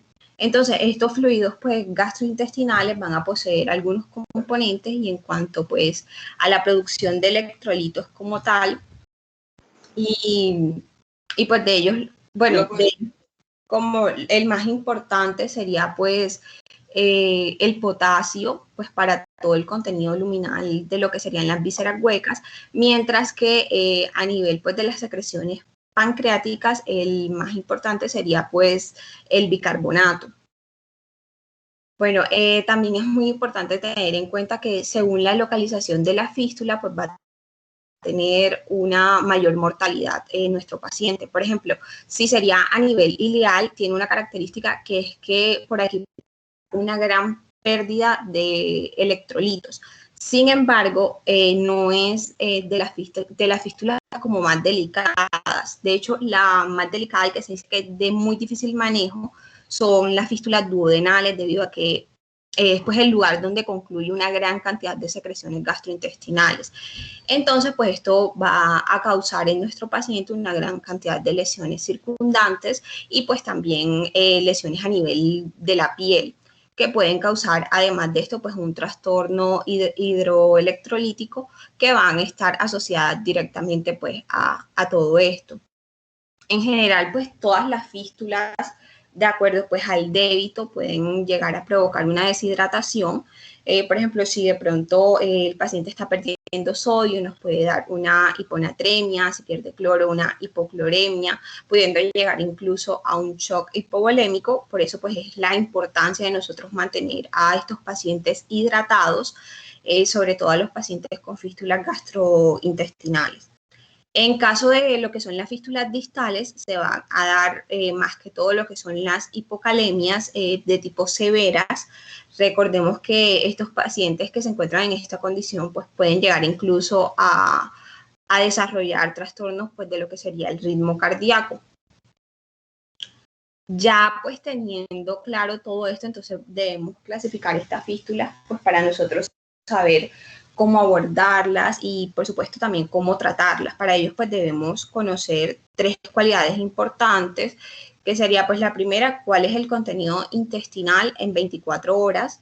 También lo podemos conocer o también es llamado como débito o gasto, y pues se denominan según la cantidad del material drenado de la fístula. En segunda instancia tenemos también pues poder saber cuál es el tramo intestinal al que nosotros nos estamos enfrentando, cuál es el tramo intestinal pues que se encuentra involucrado. Y por último, el número pues, de orificios fistulosos, pues ya que a mayor número de estos es pues directamente proporcional el porcentaje de complicaciones que puede tener, también pues el porcentaje de mortalidad va a aumentar y pues la imposibilidad de que solo con el manejo médico se pueda resolver esta fístula, es decir, que se haya pues un cierre de manera espontánea. También pues podemos clasificar las fístulas según su localización anatómica, que pues se consideran de pronto fístulas internas, externas o mixtas. En las internas pues es cuando el orificio de descarga se va a localizar en otra víscera. Externas pues nos referimos cuando este se encuentra directamente en la piel, y mixtas cuando se localiza en ambos, en una víscera, en otra víscera o directamente en la piel. También pues la podemos dividir según su trayecto en superficiales y profundas. Superficiales son menor de 2 centímetros y profundas van a ser mayor de 2 centímetros. Incluso también nosotros podemos llegar a dividirlas, o sea, clasificarlas según pues la etiología. Bueno, pues van a existir algunos factores independientes que a nosotros pues nos van a dar como una idea de si de pronto es posible que esta fístula cierre de manera espontánea, si está bien nada más con el manejo médico, o si por el contrario debemos utilizar otro tratamiento. Para esto pues hay una mnemotecnia que es FRIENDS, que bueno, está en inglés, pero traduce la F a lo que es cuerpo extraño.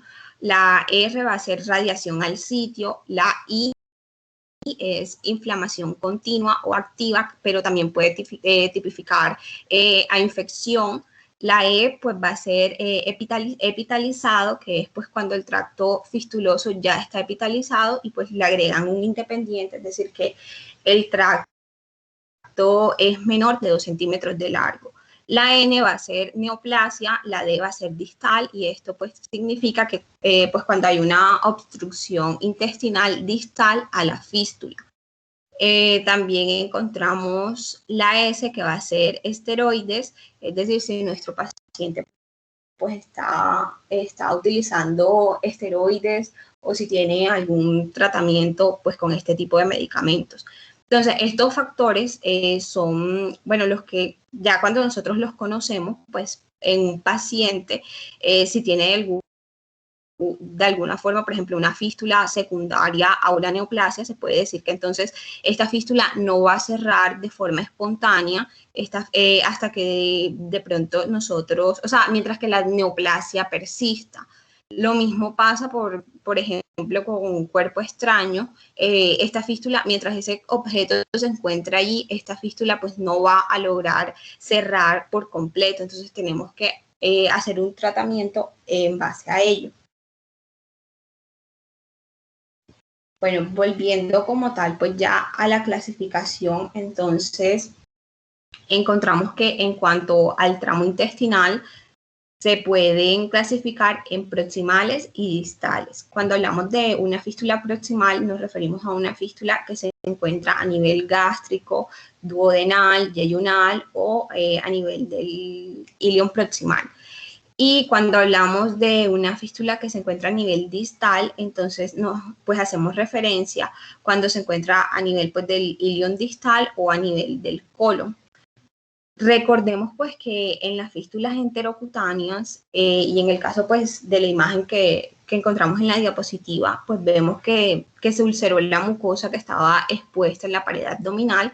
Entonces pues es importante tener en cuenta que en estos pacientes pues la piel es muy difícil de manejar debido a que pues la piel no está preparada para mantener estas secreciones con pH tan ácido, por lo cual entonces siempre existe como una dermatitis química y es por ello que debemos tratar pues en la medida de lo posible nosotros cuantificar el débito de la fístula, sino pues también circunscribir la misma pues para poder nosotros capturar todo este contenido en algún tipo de bolsa de colostomía, o en algún tipo de drenaje tubular, pues para dirigirlo a sí mismo a un contenido y pues obtener todas estas secreciones intestinales y así nosotros también evitar de pronto heridas circundantes o dermatitis que provoquen unas abrasiones, mayor pérdida de tejidos, también podemos así evitar úlceras como las que vemos pues en la imagen.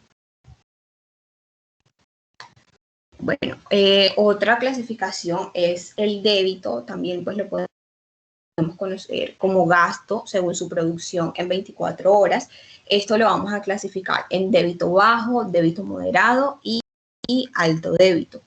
En cuanto al débito bajo, este pues va a ser menos de 200 mililitros por día. El débito moderado va a ser entre 200 a 500 mililitros por día y el alto débito va a ser de pues mayor de 500 mililitros por día. Para esto, pues nosotros debemos medir lo que es la producción en 24 horas por medio ya sea de una bolsa de colostomía o por medio de tubos de drenaje que van a estar pues introducidos a través de lo que sería el orificio fistuloso para que nosotros pues estas secreciones las podamos recibir en algún contenedor. Por otro lado, pues también vamos a encontrar como un grado de complejidad o algunas complicaciones que a nosotros pues nos van a dar un indicio de que o sea, que debemos tener en cuenta para saber si de pronto esta fístula puede o no puede cerrar de una forma espontánea. Dentro de eso está pues lo que sería la enfermedad originaria, la localización anatómica, el volumen de secreción, la integridad o no de la pared abdominal, también el tránsito intestinal distal mantenido. Bueno, ya hablando pues del diagnóstico de las fístulas, generalmente pues bueno, cuando hablamos pues, de las fístulas enterocutáneas, generalmente pues se va a basar en lo que es la historia clínica del paciente y en el examen físico. El primer signo pues, de una complicación es la recuperación tórpida postoperatoria, en donde pues, el paciente puede presentar dolor abdominal desproporcionado, una irritación peritoneal, una leucocitosis. Algunos pacientes nos pueden presentar también fiebre. Y pues paralelamente puede también presentarse alteraciones a nivel pues, de la herida quirúrgica, como la aparición de la piel de naranja, un exceso pues a nivel de lo que sería el material de drenaje o incluso también pues la formación de un absceso. Entonces cuando se observan todos estos cambios cutáneos alrededor de la herida del paciente, usualmente pues se van a acompañar también pues de la aparición de contenido entérico en un periodo, bueno, sí, en la herida directamente o en el apósito, pues dentro de un periodo de 24 a 48 horas aproximadamente. Algo muy importante que también nos puede ayudar muchísimo son pues las características del exudado, que estas pueden dar inicio de pronto del origen de la fístula, como por ejemplo el olor, el color, la consistencia y la cantidad pues de estas secreciones. Bueno, la fístulas que se presentan de pronto durante los 7 a 10 días postoperatorios son generalmente atribuidas a lo que son la falla anastomótica. Entonces, pues, bueno, como haciendo un resumen, el diagnóstico se empieza a sospechar cuando nosotros observamos la aparición de contenido intestinal, pues a través de la herida o a través de algún drenaje que tenga el paciente, pues, en el momento. Mientras que el diagnóstico definitivo pues, se va a realizar tras la demostración de esta conexión anormal entre el tubo digestivo y la piel o entre el tubo digestivo y la herida. Esto pues va a ser por medio de una tomografía en donde vamos a utilizar pues sustancias contrastadas hidrosolubles, porque si le colocamos pues a nuestro paciente un contraste no hidrosoluble, entonces nosotros pues, podemos provocar en él una irritación química a nivel pues de lo que es el peritoneo. Entonces pues nuestro paciente se va a empezar a quejar y pues va a empezar a decir que tiene muchísimo dolor.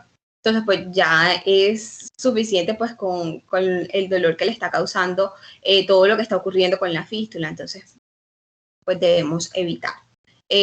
Bueno, una de las mejores formas también pues, de detectar una fístula gastrointestinal en un inicio temprano o pues ya cuando se ha presentado como la extravasación del contenido a través de los drenes o a través de la herida es pues la tomografía abdominopélvica con contraste, porque pues nos va a nosotros a permitir identificar varias cosas al momento pues de manejar a un paciente con una fístula gastrointestinal. También, bueno, es importante tener en cuenta que la primera causa de muerte de estos pacientes es porque se puede presentar una sepsis debido pues al gran escape de contenido intestinal al peritoneo.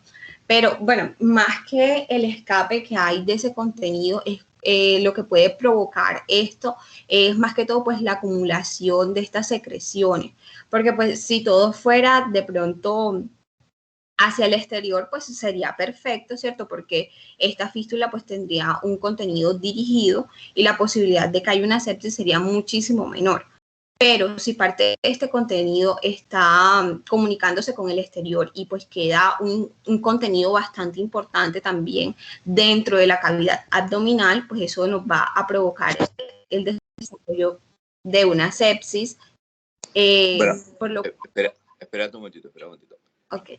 O sea, indiscutiblemente que una fístula dirigida es mejor que una fístula que está vertiendo el contenido a la cavidad abdominal. Eso desde ya.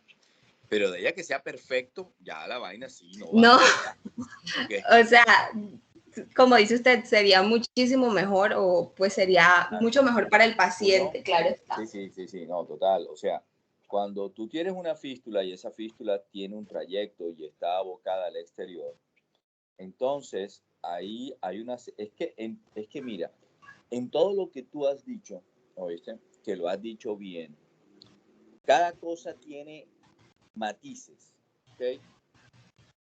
Por ejemplo, yo tengo una fístula que tiene un trayecto, ¿verdad? Entonces, entre más largo es el trayecto de la fístula, entre el asa intestinal, que es una fístula enteral, y el exterior es peor. Entre más corto es el trayecto, mejor. Entre más largo es el trayecto, entonces más posibilidades hay de que haya una cavidad abscedada asociada a la fístula.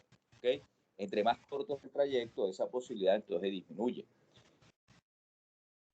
Porque todos esos son factores que influyen. Entonces, bueno, yo metí la cuchareta diciendo lo que voy a repetir y que ya lo dije, bueno, que esté dirigida, que bacano, pero que sea perfecto, no, de ninguna manera es perfecto. Esta vaina es una vaina de difícil manejo, dale. Yo te hago una pregunta, espérate. Bueno, nosotros todavía, tú en un momento vas a hablar del tratamiento, sí. Sí. Obvio. Dale. Bueno, sigue. Me iba a adelantar, sigue. Bueno, doctor. Bueno, entonces, bueno, pues la tomografía a nosotros no solo nos va a servir pues para el diagnóstico de la extravasación pues de este contenido en la cavidad abdominal, sino que también pues nos va a ayudar a nosotros a observar si de pronto hay una formación de abscesos a nivel pues de la cavidad intraabdominal. Otro paraclínico utilizado es el fistulograma, que puede ser pues realizado inyectando medio de contraste directamente en el tracto o utilizando también catéteres o tubos de drenaje pues previamente colocados. Bueno, cuando hablamos pues de especificar de pronto cavidades asociadas a la fístula, pues se deberá proceder de pronto a realizar el fistulograma con catéteres de angiografía y pues guiado bajo control de fluoroscopio directo. En cuanto a los medios de contraste utilizados, pues se van a escoger teniendo en cuenta el contexto del paciente. Generalmente pues el que se utiliza es el bario, que es pues el medio de elección debido pues a su propiedad de revelar superficies mucosas y también porque este tiende a permanecer pues concentrado. Sin embargo, pues también puede llegar a inducir una reacción inflamatoria aguda en la cavidad torácica o en la cavidad abdominal. Entonces, es por esto que se debe evitar su uso cuando de pronto se sospecha que hay alguna perforación esofágica o una perforación gástrica o duodenal o incluso una perforación a nivel pues, del colon. Y entonces, pues como otra alternativa, utilizaremos entonces los medios de contraste yodados que son hidrosolubles. Bueno, una vez pues ya diagnosticada nuestra fístula y ya pues sabiendo su clasificación, si de pronto nuestro paciente... Bueno, si de pronto nuestro paciente tiene un absceso o no, etcétera, pues iniciaremos un manejo inicial que va a estar fundamentado pues en 3 pilares, que es el balance hidroelectrolítico, el control de infección y el manejo nutricional. Todo esto pues con el fin de evitar la principal complicación de una fístula que, como se lo he venido diciendo, es la sepsis. En cuanto pues al manejo nutricional, este es pues con el fin de que esta fístula cierre por sí sola con el manejo médico. O en su defecto, pues en caso tal esto no ocurra, pues ya sería como preparar al paciente para una futura cirugía. Hablando pues ahora de lo que sería el balance hidroelectrolítico, pues para nosotros va a resultar necesario tener en cuenta lo que son las pérdidas hidroelectrolíticas que estos pacientes van a presentar y pues corregir también lo que son los estados de hipovolemia más las alteraciones electrolíticas que ellos presenten. Entonces, en cuanto, bueno, el déficit electrolítico, pues que es como más frecuente en esta patología son lo que es la hipocalemia. Por lo que entonces la correcta reposición se debe realizar con un suero salino isotónico y pues suplementos de potasio. También es necesario realizar pues lo que son las mediciones seriadas de los electrolitos a nivel del suero, pues para poder así nosotros empezar a hacer su correcta reposición. En caso de las fístulas de alto débito, pues debemos tener en cuenta cuál es el débito exacto de la misma para poder nosotros así realizar una correcta administración de fluidos.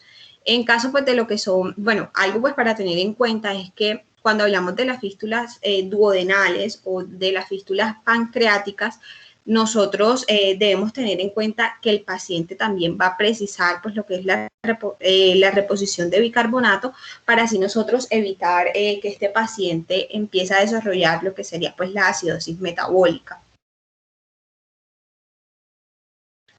Bueno, en cuanto al control de la infección, en primera instancia, pues nosotros debemos ver si nuestro paciente tiene signos peritoneales, tales como dolor abdominal o sensibilidad al tacto, si de pronto tiene hinchazón o sensación de pesadez en el abdomen, si este paciente presenta fiebre, y en caso pues de que sí hayamos pues todos estos síntomas, o todos estos signos peritoneales, pues entonces el paciente pues va a necesitar una nueva cirugía. Pero si este pues no tiene signos peritoneales, entonces, y tampoco está choqueado, entonces pues este paciente puede beneficiarse de lo que sería un manejo médico y pues darle de pronto el chance a que haya pues un cierre espontáneo de la fístula. Por otro lado, pues si el contenido entérico se vierte a la cavidad abdominal y no sale fuera del mismo, y también, aparte de esto, pues existen signos peritoneales. Déjame decirte algo ahí. Okay. Mira, que una fístula tenga una posibilidad de un cierre espontáneo obedece a que reúna ciertos factores, ¿oíste? En cuanto a, si es una fístula enteral, el diámetro en que ese intestino está abierto. Por ejemplo, si ese intestino está abierto un 50% del diámetro de circunferencia, esa vaina no va a cerrar. ¿Oíste? Exacto. Una fístula. Ok, bueno, entonces, por eso les digo que cada cosa que tú dices tiene un montón de matices. Entonces, uno puede, viendo la altura de la fístula, o sea, cuando digo la altura, digo en relación al tubo digestivo, qué tan cerca está, digamos, del duodeno, o si está en el duodeno, ¿verdad? Esas son fístulas, como tú dijiste, que son fístulas de alto gasto. Entonces uno empieza a ver cuánto es el débito por la fístula, dónde está ubicada la fístula en el tubo digestivo, cuáles son las características anatómicas de esa fístula en particular, si está asociada a trayectos largos, trayectos cortos, si tiene o no abscesos o cavidades en ese trayecto, ¿ok? Entonces, todos esos factores le pueden a uno hacer suponer que una fístula puede ser viable en su cierre médico.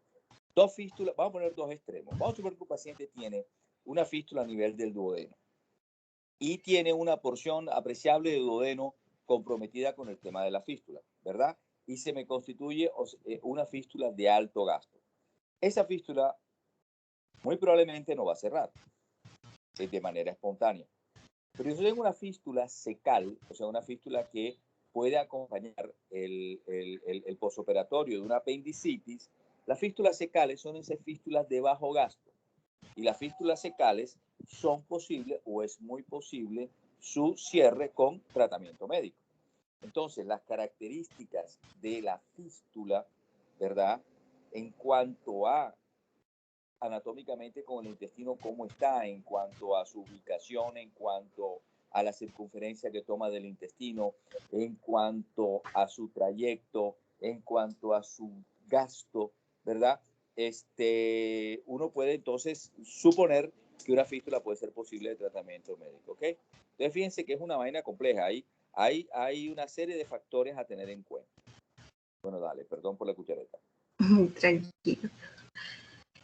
Bueno, pues por otro lado, sí, también pues debemos manejar lo que sería la celulitis, que recordemos que esta básicamente pues es una dermatitis de tipo químico, y siempre pues hay que darle una cobertura antibiótica, porque no solamente puede haber pues colecciones intraabdominales, sino que también la infección de tejido celular subcutáneos agregadas.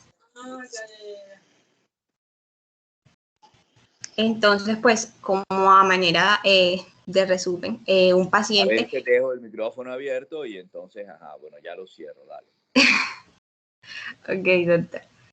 Entonces, a manera pues como de un resumen, un paciente pues con una fístula gastrointestinal, pues hay que preguntarnos si de pronto tiene abscesos intraabdominales, si existe una disfunción multiorgánica, y en caso tal de que exista, pues estamos entonces frente a una sepsis con un foco abdominal y probablemente pues la disfunción sea que se esté perpetuando pues esta colección líquida en el abdomen, y de alguna manera pues tenemos que empezar a drenar.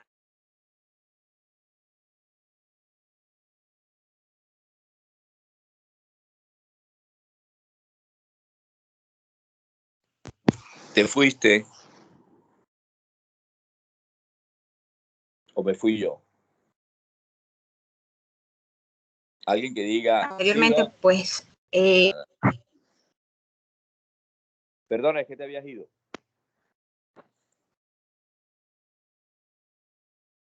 Se fue de nuevo. Perdón, ¿alguien de la clase me está escuchando? Angie. Sí, doctor, Sí, pero sí, sí. a ella no se Sí, le escucha. Ah, bueno, ¿Me dale. escuchan? ¿Me sí, no, escuchan? ya se te escucha. Ah, ok. No, se dejó de escuchar. Bueno, Desde entonces... cuando dijiste buenas tardes, voy a hablar de fístula. Dale, dale. No creo, porque usted hizo bastantes comentarios. Ok, dale. Bueno, entonces... como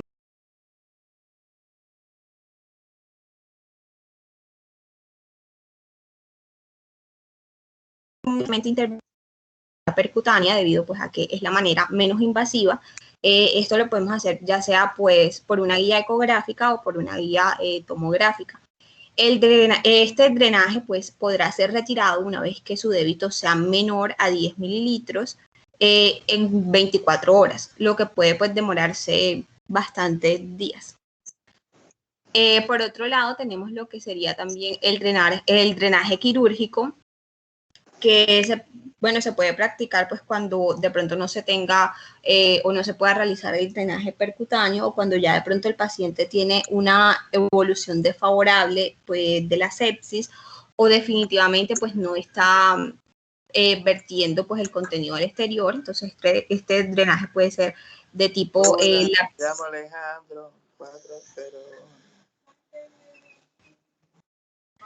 Puede ser de tipo laparoscópico o de tipo incisional, y pues siempre hay que pensar en la posibilidad de pronto de derivar ese orificio fistuloso, es decir, de exteriorizar todas estas secreciones hacia la pared.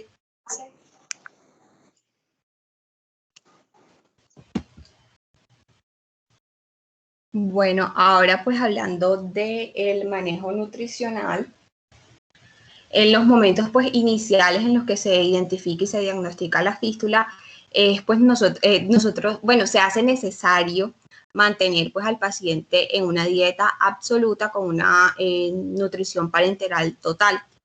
A la hora pues de nosotros calcular las necesidades nutricionales, debemos tener en cuenta pues que los pacientes con peritonitis, con abdomen abierto... Ven acá, tú me vas a coger rabia a mí, man. Oye, ven acá, es absoluta con B, no absoluta con T. Entonces suena como absoluta, así no es absoluta. Tú perdona que yo moleste, pero es que cuando tú te estés dirigiendo al que sea, así sea a un familiar de un paciente, ¿oíste? Entonces, no, lo que pasa es que absolutamente estamos ya, ¿sí me entiendes? Absoluta, dale, tú puedes. Ok, doctor. Dale. Bueno, entonces vamos a tener pues en este tipo de pacientes una dieta absoluta con una nutrición parenteral total.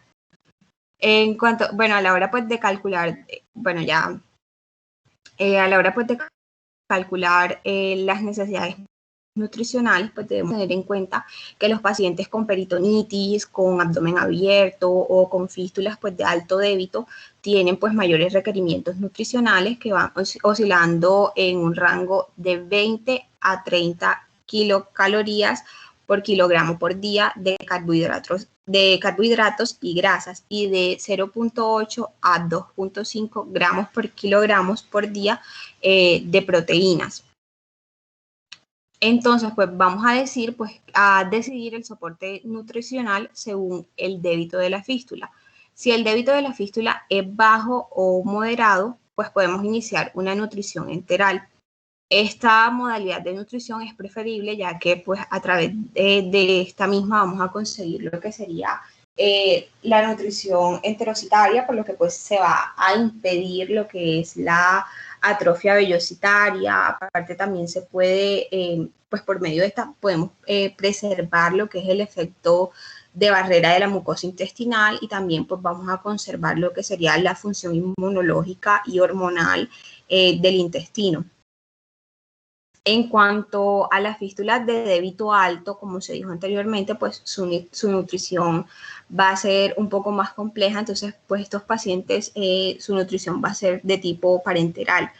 Sin embargo, pues hay algunas condiciones en las que los pacientes con gastos nutricionales, con gastos bajos o moderados, pues van a recibir una nutrición por vía parenteral, como por ejemplo los pacientes con vómitos, pacientes que tienen alguna obstrucción distal, a nivel pues, de la fístula, abdomen distendido, pacientes con intestino corto, etcétera.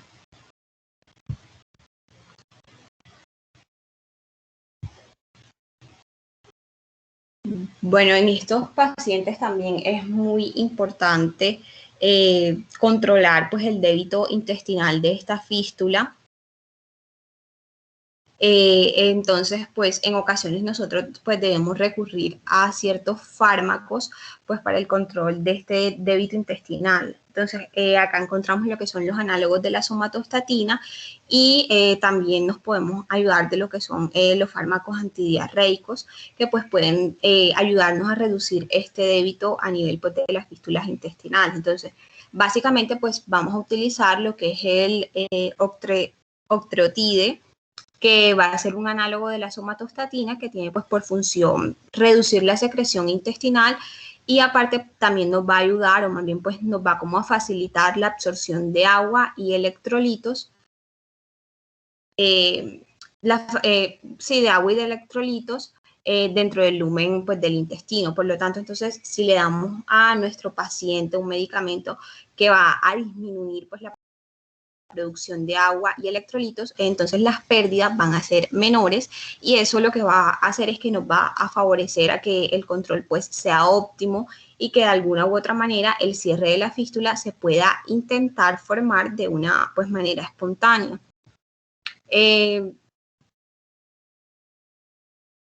Bueno, sin embargo, pues algunos artículos nos dicen que este medicamento pues nos disminuye a nosotros, no nos disminuye la duración de la fístula, ni tampoco pues la estancia hospitalaria. Otros estudios pues apuntan a que la somatostatina tiene un efecto pues más duradero a comparación pues de sus análogos y en algunos pacientes pues con fístula, bueno, es importante tener en cuenta que los pacientes con fístulas secundarias a una enfermedad de Crohn, el, el octreotide pues no va a disminuir la necesidad de que estos tengan una intervención quirúrgica. Espérate un momentico, que armaste tronco de sancocho ahí. Ok, uno, el manejo de la somatostatina no está demostrado que funcione. Es más, te diría que no funciona. Entendía la somatostatina como una hormona que ayuda a que la secreción gastrointestinal disminuya y eso ayude en la fístula. Eso realmente. El octreotide es el análogo sintético de la somatostatina, porque es que lo metiste ahí y lo relacionaste con Crohn y todo el mundo va a quedar loco. Los pocos que estén escuchando van a quedar medio locos. ¿El qué? Pero de todas maneras es importante saber o conocer que se valora o se piensa o se ha tenido en cuenta el uso de somatostatina en el manejo de la fístula, ¿verdad? También se ha intentado utilizar somatostatina en un montón un montón tampoco, en unas entidades en las que yo quiero que la secreción del tubo digestivo disminuya. Bueno, mencionaste el octreotide, pero es un análogo de la somatostatina, en la cual la vida media es un poco más larga, porque la somatostatina, su vida media es bastante corta. Pero el hecho es que estos medicamentos no está demostrado, o sea, no hace parte del armamentarium del manejo de un paciente con fístula ponerle octreotide. Sin embargo, hay gente que lo usa. Sin embargo, si yo tuviera una fístula, de pronto me pongo el octreotide, porque ajá, como dice la abuela, si no hace bien, mal, tampoco, ¿no? Si no hace bien, tampoco hace mal. Pero sí sería interesante poder leer, ¿verdad? Lo que se considera que es el uso de estos inhibidores de la secreción gastrointestinal en el manejo de la fístula. Yo te podría decir, pero yo no he escrito nada, que su manejo, su uso o su utilidad es muy marginal. ¿Oíste? Sí, es que de hecho hay muchos estudios pues que, ajá, como usted dice, no la descartan de un todo, pero tampoco es como que la recomienden, ya eso queda como que al criterio del médico. Doctor, no sé si continúo, si dejamos hasta acá. ¿Por qué? ¿Te caigo mal o qué? No, porque como ya son las 4, no sé si Ya no ellos puedo tienen clase o algo.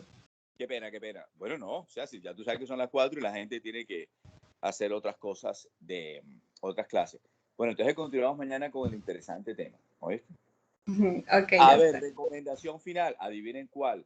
Estudien, léanse esta Lean vaina. el No capítulo. pueden pretender no saber nada de fístula y media hora después, escuchando una voz en el celular, aprender fístula. Así no funciona, créanme. Dale. Chao.